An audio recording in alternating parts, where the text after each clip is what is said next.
السلام علیکم، میرے چینل کہانی کی دنیا میں خوش آمدید۔ آج کی کہانی کا نام ہے ہاؤس نمبر 450۔ تو چلیے چلتے ہیں آج کی کہانی کی طرف۔ رات کا کھانا تیار کر کے میں فارغ ہوئی تو باورچی خانے سے نکلتے ہوئے میری نظر دیوار پر لگی گھڑی پر پڑی۔ اف، اتنی دیر ہو گئی۔ میں نے جلدی سے سامنے صوفے پر پڑی چادر اٹھا کر اوڑھی اور گھر کی چابی پرس میں ڈال کر گھر سے نکل گئی۔ راستے میں ہی مغرب کی اذان شروع ہو چکی تھی۔ بچے کہیں گے آج مما ہمیں ٹیوشن سے لینا ہی بھول گئی، سوچتی ہوئی تیز تیز قدموں سے ان کے ٹیوشن سینٹر کی جانب بڑھ گئی۔ مما آپ نے اتنی دیر لگا دی، 7 سالہ ریحان شکایتی نظروں سے مجھے دیکھتے ہوئے بولا، جبکہ 6 سالہ انم بھی منہ پھیلائے چل رہی تھی۔ مجھے اس کا منہ دیکھ کر بے ساختہ ہنسی آ گئی۔ اچھا سوری بابا، آئندہ خیال رکھوں گی، ایسی غلطی دوبارہ نہیں ہوگی۔ ہم تب مانیں گے آپ کی بات جب آپ ہمیں نانوں کے گھر ہفتے کو رہنے دیں گی۔ انم اور ریحان کی شرط پر میں نے ہنس کر حامی بھر لی۔ جلدی چلو، تم لوگوں کے بابا بھی گھر آنے والے ہوں گے۔ دونوں کا ہاتھ پکڑ کر سامنے والی گلی میں داخل ہو گئی۔ یہ راستہ شارٹ کٹ تھا، ادھر سے جلدی گھر آ جاتا تھا۔ ویسے تو میں روڈ سے ہی جاتی تھی، زیادہ تر اس گلی سے گزرتے ہوئے کتراتی تھی۔ اف مما، یہ کتنا ڈراؤنا گھر ہے، اس کو دیکھ کر ڈر لگ رہا ہے، ریحان ہاؤس نمبر 450 کو دیکھتے ہوئے بولا، جو بالکل اندھیرے میں ڈوبا ہوا تھا۔ عجیب وحشت برس رہی تھی۔ اس کی بات پر میں دونوں بچوں کو لے کر جلدی سے آگے بڑھ گئی۔ رات کام سے فارغ ہو کر بستر پر لیٹی تو بے ساختہ نظروں کے سامنے وہ گھر آ گیا۔ اس گھر سے میرا ماضی جڑا ہوا تھا۔ میں آہستہ آہستہ اپنے بیتے ماضی کو سوچنے لگی۔ میرا نام علینا ہے، ہم 3 بہنیں اور ایک بھائی ہیں۔ میرے بابا آرمی میں ہوا کرتے تھے، جبکہ اماں ایک سادہ سی گھریلو خاتون تھی۔ میں انٹر میں تھی تو بابا نے اماں کی خواہش پر بڑا گھر لے لیا، کیونکہ جس گھر میں ہم تھے وہ گھر ہمیں کافی چھوٹا پڑ رہا تھا۔ جس دن بابا نے نیا گھر لیا، ہم سب بہن بھائی بہت خوش تھے۔ 2 منزلہ یہ بنگلہ نہایت خوبصورت تھا۔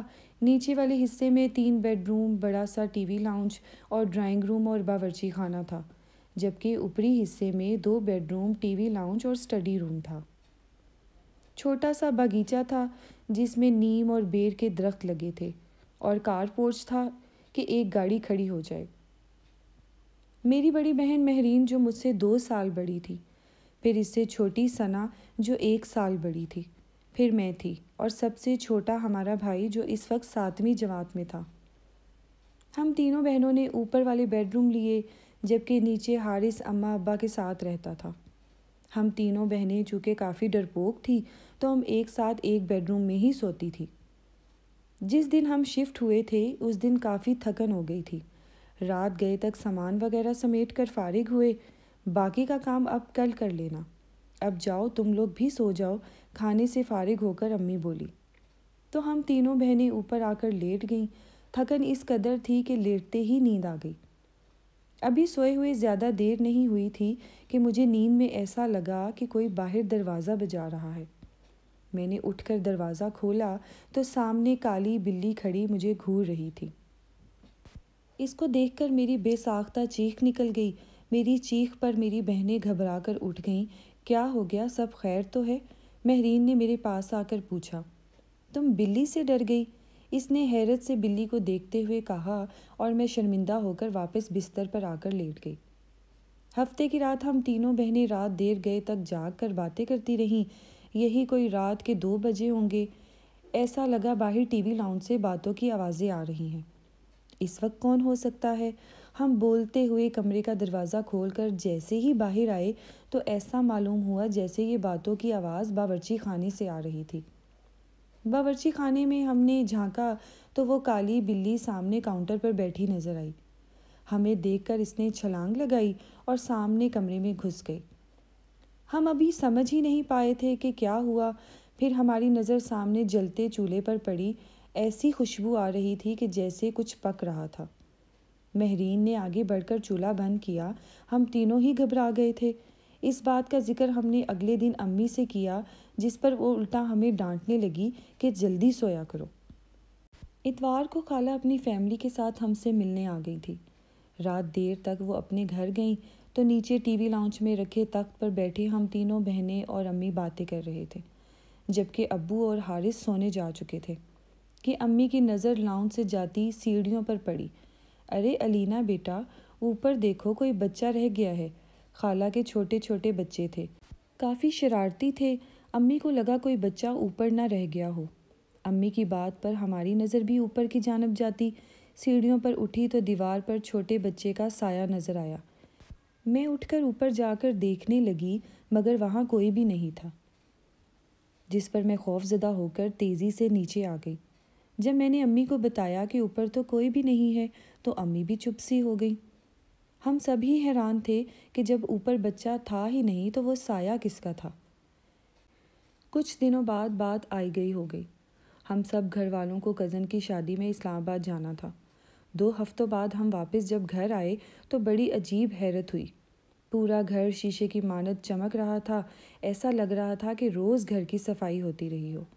ہمیں یہ سب دیکھ کر بہت حیرانی ہوئی، بلکہ حارث بولا، ایسا لگتا ہے روز کام والی آ کر کام کر کے جاتی تھی۔ میں منہ دھونے کی غرض سے غسل خانے میں گئی تو غسل خانے کا گیلا فرش دیکھ کر مجھے حیرت کا دھچکا لگا۔ ایسا لگ رہا تھا جیسے کسی نے غسل خانہ استعمال کیا ہو۔ پھر تو یہ معمول بن گیا، گھر کے افراد گھر سے باہر ہوتے تو غسل خانہ بھی استعمال ہوتا اور باورچی خانے میں بھی رات گئے کھڑپڑ کی آوازیں آتی۔ ہم لوگوں کو وہ کالی بلی مستقل گھر میں گھومتی ہوئی نظر آتی۔ ہم لوگ اب آہستہ آہستہ ان باتوں کے جیسے عادی ہوتے جا رہے تھے، جب وہ ہولناک واقعہ رونما ہوا، جس کے بعد ہم نے فوراً وہ گھر چھوڑ دیا۔ رات کے کسی پہر امی کی آنکھ کھلی تو انہیں محسوس ہوا کہ چھت پر کوئی ہے۔ وہ سمجھی ہم بہنیں سونے کی بجائے گپوں میں مصروف ہیں۔ وہ دبے قدموں سے چھت پر آئیں۔ وہاں گول دائرے میں 10-12 عجیب شکل والوں کو بیٹھے دیکھ کر وہ منظر اتنا خوفناک تھا کہ امی بے ہوش ہو گئیں۔ فجر کی نماز کے لیے جب ابو اٹھے اور امی کو کمرے میں نہ پا کر لاؤنج میں آئے تو انہیں سیڑھیوں پر امی اوندھے منہ پڑی نظر آئی۔ ہوش میں آنے کے بعد جب امی نے رات والا منظر ابو کو بتایا تو ابو نے فوراً فیصلہ کر لیا کہ یہ گھر چھوڑ دینا مناسب ہے۔ اس سے پہلے کہ کوئی بڑا نقصان ہوتا، ہم نے وہ گھر چھوڑ دیا۔